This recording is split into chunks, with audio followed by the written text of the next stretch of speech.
Hi everyone, and welcome back to the Bible Explained. I often hear people criticize the Bible saying, oh, why should we listen to people who wrote books 2,000 plus years ago? We moderns, we know so much more than they do. We've progressed so much farther than them. How could they ever give us any kind of wisdom? Well, I want to tell you that we should listen to the Bible because it is far more progressive than even we moderns. You know the statement that history is written by the winners. And this is primarily true because the losers of history often don't have a voice. Why? Because they're dead. Or because they don't believe that their voice is worth telling people about because they lost. But here in the Bible, we hear the story of those who frequently lost in the ancient world. It's these victims, these losers of history get to tell their story. And so we hear a different perspective for the very first time in human history, and that is the perspective of the losers. The ancient Jews were conquered by the Assyrians, the Babylonians, the Persians, the Seleucids, the Greeks, the Romans. The list goes on. And here we hear the story of those who were conquered.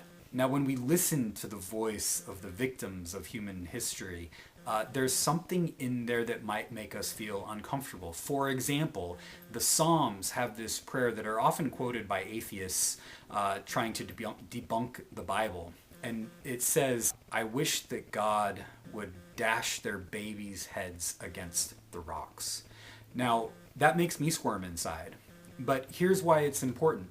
Because it was written during the time of the Babylonian conquest. The Babylonians came into Jerusalem, destroyed the city, destroyed the temple, killed so many people, men, women, and children, and then the survivors they spread throughout the Babylonian Empire, often in slavery.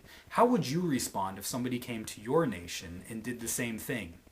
There might be something in you that wanted a bit of revenge. And here that desire gets expressed.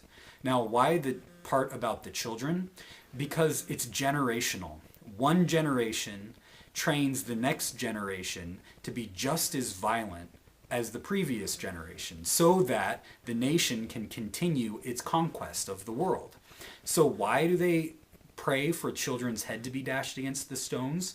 So that the generational violence against the people will stop.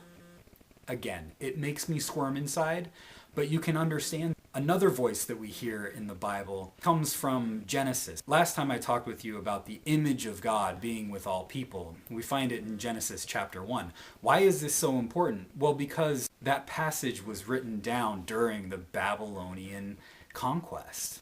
And the author was saying the image of God exists within all people, within us, and within those Babylonians who just conquered us. For the writer of Genesis 1, there was no us against them. Why?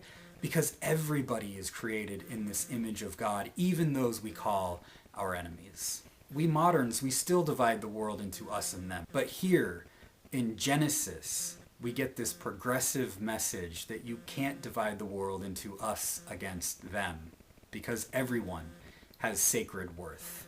Even the Babylonians, our enemies, are created in the image of God. So who are our enemies, who are also created in the image of God?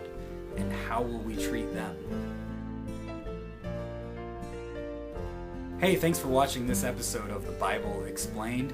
If you have questions about the Bible that you would like explained, can't imagine that you would, please let me know in the comments below. And if you like this video, feel free to like it and share it with your friends. Bye-bye.